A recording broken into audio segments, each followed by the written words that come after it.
Hello viewers, সবাইকে welcome করছি নতুন একটা ব্লগে। এটা কিন্তু একটা কুকিং ব্লগ হতে যাচ্ছে এবং একটা স্পেশাল আইটেমের।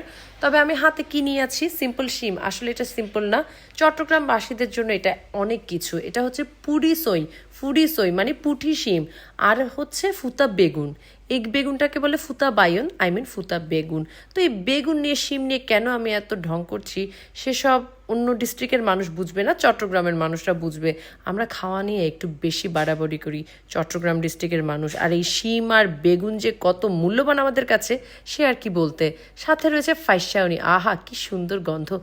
কুসুম কুসুম গরম পানি দিয়ে 5 মিনিট রাখবো, তাতে কি শুটকি পরিষ্কার করতে একটু ইজি হয়। আর পেঁয়াজ রসুন কাঁচামরিচ কেন নিয়েছি সব কিছু হবে, তার আগে চলুন একটু স্বপ্নে হারিয়ে যাই। স্বপ্নে তো আমরা সবাই বিশ্ব সুন্দরী, তাই না? চলুন একটু স্বপ্ন দেখে আসি। এই ভালোবাসা তোমাকে পেতে চাই, এই ভালোবাসা তোমাকে পেতে চাই। এটা দেওয়ার মানে হচ্ছে যে ফিল্টারে আমরা কত সুন্দর সেটা দেখানোর জন্য। তো স্বপ্ন দেখা শেষ, এখন বাস্তবে ফিরে আসুন। বাস্তবে আমি ফাইসাউনি কচলায় কচলায় পরিষ্কার করছি। এইভাবে দেখানোর কারণ হচ্ছে অন্য ডিস্ট্রিক্টের মানুষরা হয়তো বা অনেকে জানেন না যে এটা কীভাবে প্রসেস করবেন। কুসুম কুসুম গরম পানি দিলে এটা নরম হয়ে আসে। এভাবে আঙ্গুল দিয়ে মানে 2 হাত দিয়ে পরিষ্কার করতে পারেন। এক হাতে ফোন ধরে আছে আপনাদের জন্য, যার কারণে আমি এক হাতে দেখাচ্ছি। এই রেসিপির ব্লগ আগেও গেছে, আমি আবারও দেখাচ্ছি কারণ অনেক ইন্সপায়ার হয়ে আপনাদের বিভিন্ন সমালোচনা আলোচনা পেয়ে, যার কারণে এটা আবার দেখানো। এই রেসিপিটা আমি আমার শাশুড়ির কাছ থেকে শিখেছি। আর ফাইসা শুটকি যেটা একটু বড়, এটা একটু বড়, সো এটার কাঁটাটা ফেলে দিতে হবে। দেখুন কাঁটাটা ফেলে জাস্ট এটার মাংসের পোর্শনটা সেটা আমি নিয়ে নিচ্ছি। তো ভালো মতো ধুয়ে টুয়ে একটা মিক্সারে নিয়ে নিলাম। এবার ব্লেন্ড করে নিব, সামান্য পানি অ্যাড করব, এতে মিক্সিংটা ভালো হয়। তো দেখুন ব্লেন্ড করার পরে কি একটা অবস্থা। তো এই পর্যায়ে আমি ওই যে আগে দেখিয়েছিলাম এই পেঁয়াজ রসুন কাঁচামরিচ এগুলো কুচি করে নিব। আর সেই সাথে করব কি, চুলা জ্বালিয়ে পর্যাপ্ত তেল দিয়ে শুটকির মিশ্রণটি গরম তেলে দিব। এখানে মিডিয়াম আঁচে ভাজা হতে থাকবে। আর এদিকে আমি মিক্সিতে আবার দিয়ে দিব পেঁয়াজ রসুন কাঁচামরিচ, সামান্য পানি দিয়ে ভালো মতো ব্লেন্ড করে নিব। দেখুন কি সুন্দর একটা কালার এসেছে। আর ওই যে ভাজা ভাজা গন্ধ কিন্তু আসছে, শুটকি ভেজে যে একটা মজার একটা গন্ধ সেটা পাচ্ছি। তো আরেকটু ভেজে নিয়ে আমি সেই মিশ্রণটা দিয়ে দিব। ভালো মতো করে কষিয়ে নিতে হবে। এখানে ভালো মতো কষাতে কষাতে আমি দিয়ে দিব লবণ এবং হলুদ। এবং আপনারা নিজেরাই বুঝবেন, যত সুন্দর লোভনীয় গন্ধ আসবে, মানে গন্ধ শুকেই বুঝতে হবে যে কোন পর্যায়ে আমি শিম আর বেগুন দিব। তো সে পর্যন্ত আমাদের অবশ্যই ওয়েট করতে হবে। তো ভালো মতো কষিয়ে নিচ্ছি। আর একটা কথা না বললেই নয় যে শিম বেগুন মানে বেগুন যে চট্টগ্রামের মানুষরা কী ধরনের পছন্দ করে, এবং ভ্যারাইটিস বেগুন আছে, পাহাড়ি বেগুন, কমলা বেগুন, হালকা বেগুনি বেগুন, মানে বেগুনের সমাহার চট্টগ্রামে।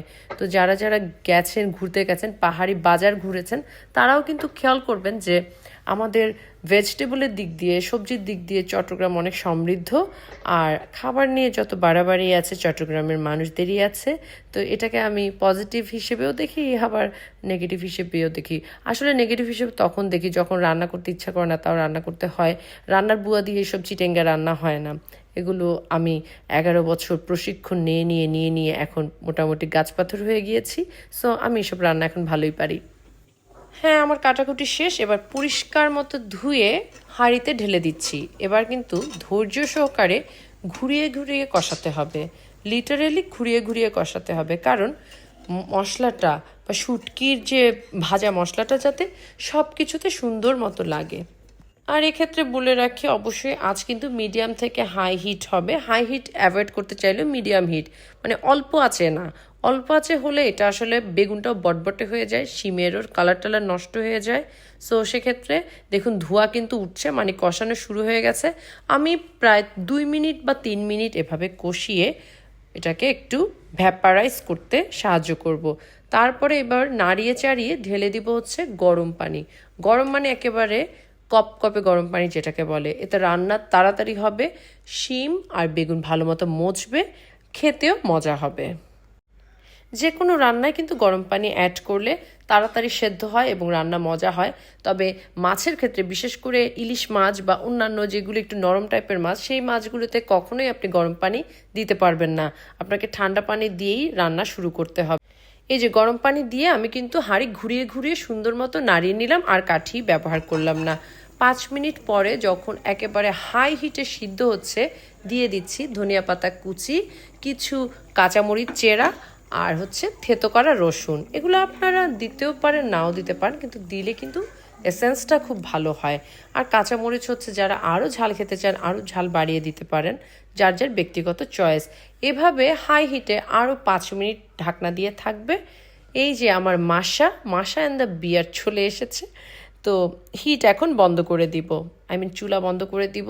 এ পর্যায়ে 10 মিনিট থাকবে চুলার গরমে। 10 মিনিট পর ঢাকনা উল্টানোর পরে এত সুন্দর গন্ধ কি বলবো, আমি আসলে চমৎকার গন্ধ, কি সুন্দর গন্ধ বেরোয়েছে শুটকির তরকারিতে। যারা শুটকি লাভার তারা কিন্তু অবশ্যই এই আইটেমটা বাসায় ট্রাই করবেন। এটা নর্মাল শিম বেগুন হলেও হবে, চট্টগ্রামের পুডিসই ফুতাবায়ন লাগবে এটার কোনো কথা না, নর্মাল শিম বেগুন দিয়েও হবে, এছাড়া নরম সবজি দিয়েও ট্রাই করতে পারেন। তো আজকে বিদায় নিচ্ছি, সবাই ভালো থাকুন, বাই বাই।